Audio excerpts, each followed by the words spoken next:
ಬನ್ನಿ ಆತ್ಮೀಯರೇ, ಇವತ್ತಿನ ದಿನ ಈ ನಮ್ಮ ಆನ್ಲೈನ್ ಮಾಧ್ಯಮ ಸಂದರ್ಶನದಲ್ಲಿ ನಮ್ಮ ಜೊತೆಯಲ್ಲಿದ್ದಾರೆ ರಾಜಶೇಖರ್ ಶಿವಯೋಗಪ್ಪ ಲೂಣಿಯವರು, ಬೆನಕನಹಳ್ಳಿ ಗ್ರಾಮ ಪಂಚಾಯಿತಿಯ ಸದಸ್ಯರು ಹಾಗೂ ರೇವಣಸಿದ್ದೇಶ್ವರ ಸಹಕಾರಿ ಪಟ್ಟಣ ಬ್ಯಾಂಕ್ ಇಂಡಿಯಾ ಡೈರೆಕ್ಟರ್ ನಮ್ಮ ಜೊತೆಯಲ್ಲಿದ್ದಾರೆ.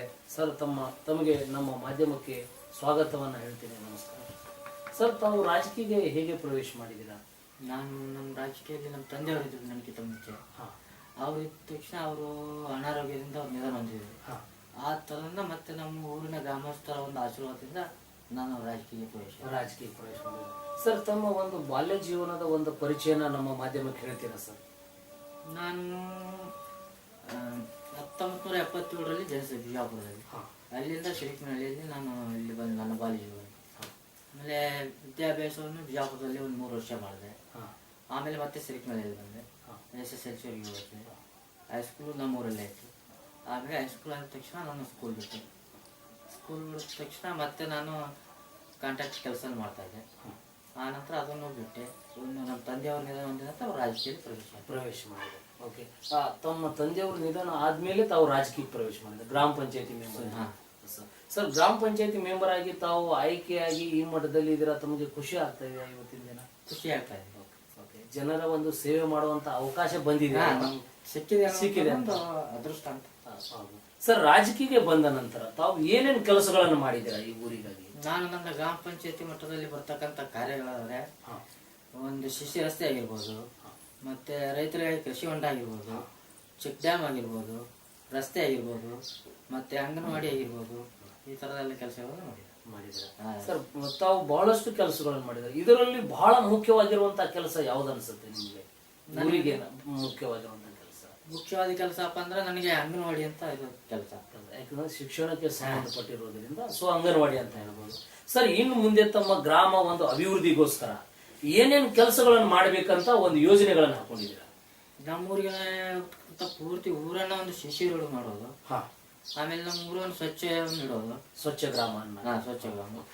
ಮತ್ತೆ ಒಂದು ಶೌಚಾಲಯ ನಿರ್ಮಾಣವನ್ನು ಆಗ್ಬೇಕು. ಸರ್, ಇದು ಈ ವಿಷಯ ಇದೆಯಲ್ಲ, ಬಹಳ ಸೂಕ್ತವಾದಂತ ಒಂದು ಮಾತನ್ನು ಹೇಳಿದ್ರೆ, ಇವತ್ತಿನ ದಿನ ಹಳ್ಳಿಗಳಲ್ಲಿ ಶೌಚಾಲಯ ವ್ಯವಸ್ಥೆ ಆಗ್ಬೇಕಾಗಿದೆ.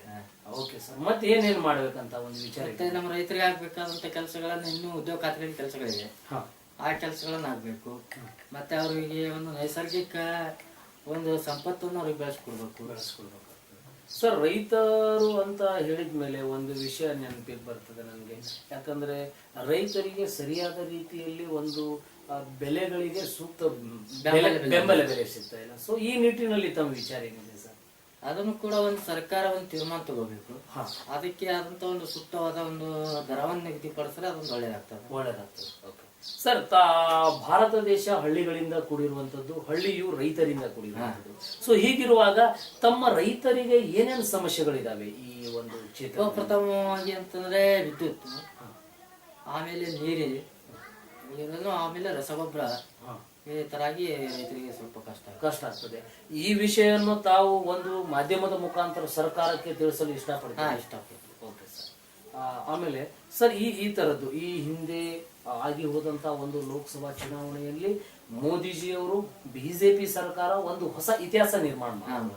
ಸೊ ಹೀಗಾಗಿ ತಮಗೆ ಏನ್ ಅನ್ಸುತ್ತೆ ಸರ್? ಮೋದಿಜಿಯವರು ಭಾರತ ದೇಶವನ್ನ ನವೀಕರಣ ಮಾಡ್ತಾರೆ, 100ಕ್ಕೆ 100 ಇದು ತಮಗೆ ಮಾಡ್ತಾರ ಅನ್ನೋ ಒಂದು ಭರವಸೆ ಕೂಡ ಇದೆ ಯುವಕರಲ್ಲಿ ಇದೆ. ಸೊ ಕಾದಿ ನೋಡೋಣ ಇನ್ ಮುಂದೆ ಯಾವ ತರದ್ ಏನೇನು ಆಗ್ತದೆ ಅನ್ನೋದನ್ನ ನೋಡೋಣ. ಸರ್, ತಾವು ಯಾವ ಪಕ್ಷದಿಂದ, ಹಿಂದಿನಿಂದಲೂ ಕೂಡ ತಾವು ಬಿಜೆಪಿ ಪಕ್ಷದಿಂದ ಕೆಲಸ ಮಾಡಿದ್ದೀರಾ? ನಾನು ನನ್ನ ರಾಜಕೀಯದಲ್ಲಿ ಬರತಕ್ಕಂಥ ವಿಷಯದಲ್ಲಾದ್ರೆ ಬಿಜೆಪಿಯಿಂದ ಬಂದಿದ್ದೀರಾ? ತಮ್ಮ ತಂದೆಯವರು ಕೂಡ ಬಿಜೆಪಿಯಲ್ಲಿ ಇಲ್ಲ, ಅವರು ಜನತಾ ಪಕ್ಷ ಕೂಡ ಬಂದಿದ್ದಾರೆ. ತಮ್ಮ ಒಂದು ರಾಜಕೀಯ ಜೀವನ ಏನಿದೆಯಲ್ಲ ಇದು ಬಿಜೆಪಿ ತಾವು ಇಲ್ಲ, ತಂದೆಯವರು ಕೂಡ ಬಿಜೆಪಿಯಲ್ಲಿ ಇದ್ದವ್ರೆ. ನಮ್ಮ ತಂದೆಯವರು ಜನತಾ ಪಕ್ಷ, ಆಮೇಲೆ ಜನತಾ ದಳ, ಆಮೇಲೆ JDS, ಆಮೇಲೆ ಸಂಯುಕ್ತ ಜನತಾ ದಳ. ನಮ್ಮ ತಂದೆಯವರೇ TP ಸಂಯುಕ್ತ ಜನತಾ ದಳದಿಂದ ಸ್ಪರ್ಧಿಸಿದ. ಆಮೇಲೆ ಬಿಜೆಪಿ. ನಮ್ಮ ತಂದೆಯವರಿಗೆ ಒಬ್ರು ಗುರುಗಳಿದ್ದಾರೆ ರಾಜಕೀಯದಲ್ಲಿ. ನಮ್ಮ ಸಂಸದರು. ಸರ್, ಅವರ ಹೆಸರು ಹೇಳ್ತೀರಾ ಈ ಸಂದರ್ಭದಲ್ಲಿ? ಸಂಸದರು ರಮೇಶ್ ಜಿಗಜಿಣಗಿ ಅವರು ಇದ್ದಾರಾ? ಓಕೆ. ಸೊ ನಿಮ್ಮ ಪಾಲಿನ ಗುರು ನಿಮ್ಮ ತಂದೆಯವರು ರಾಜಕೀಯ ಓಕೆ, ಬಹಳ ಸಂತೋಷ ಆಗ್ತದೆ ಸರ್. ಈ ತರ ನಮ್ಮ ಮಾಧ್ಯಮ ತಮಗೆ ಹಿಂಗ ಅನ್ಸುತ್ತೆ ಸರ್ ಇದು? ಒಳ್ಳೇದಿದೆ. Thank you sir. ಕೊನೆಯದಾಗಿ ಒಂದು ಪ್ರಶ್ನೆ ಕೇಳ್ತೇನೆ ನಿಮಗೆ. ಇವತ್ತಿನ ಮಕ್ಕಳು ನಾಳೆ ಭಾರತ ನಿರ್ಮಾಣ ಮಾಡುವಂತ ಯುವಕರು ಆಗ್ಬಹುದು. ಸೊ ಈ ಯುವ ಜನರಿಗೆ ತಾವು ಯಾವ ಸಂದೇಶ ಕೊಡ್ತೀರಾ ಮಾಧ್ಯಮದ ಮುಖಾಂತರ? ಮಾಧ್ಯಮ ಮುಖಾಂತರ ಕೊಡೋದಂದ್ರೆ ಅವರಿಗೆ ಕೇಳ್ಕೊಳ್ಳೋದಂದ್ರೆ ಒಂದು ದುಶ್ಚಟಗಳಿಂದ ದೂರದಿಂದ ಇರಿ, ಒಳ್ಳೆಯ ಶಿಕ್ಷಣವನ್ನು ಪಡೀರಿ ಅನ್ನುವಂತ ಒಂದು ಸಂದೇಶ ಮಾಡ್ತಾರೆ. ಓಕೆ, ಥ್ಯಾಂಕ್ ಯು, ಧನ್ಯವಾದ ಸರ್. ರಾಜಶೇಖರ್ ಶಿವಯೋಗಪ್ಪ ಲೋಣಿಯವರು ಒಂದು ಶಿರಕನಹಳ್ಳಿ ಗ್ರಾಮ ಪಂಚಾಯತಿ ಸದಸ್ಯ ಹಾಗೂ ರೇವಣಸಿದ್ದೇಶ್ವರ ಸಹಕಾರಿ ಪಟ್ಟಣ ಬ್ಯಾಂಕ್ ಇಂಡಿಯಾ ಡೈರೆಕ್ಟರು. ಸರ್, ತಾವು ಬಹಳ ಸೊಗಸಾಗಿ ನಮ್ಮ ಮಾಧ್ಯಮಕ್ಕೆ ನೇರ ನಿರಂತರ ದಿಟ್ಟವಾಗಿ ತಮ್ಮ ರಾಜಕೀಯ ಜೀವನ, ತಮ್ಮ ಜೀವನ ವಿಷಯಗಳನ್ನ ನಮ್ಮ ಜೊತೆ ಹಂಚಿಕೊಂಡಿದ್ದೀರಾ. ಇನ್ನೊಮ್ಮೆ ತಮಗೆ ನಮ್ಮ ಮಾಧ್ಯಮದ ಮುಖಾಂತರ ಧನ್ಯವಾದನೆ ಹೇಳಲು ಇಷ್ಟಪಡ್ತೀನಿ. ನಮಸ್ಕಾರ.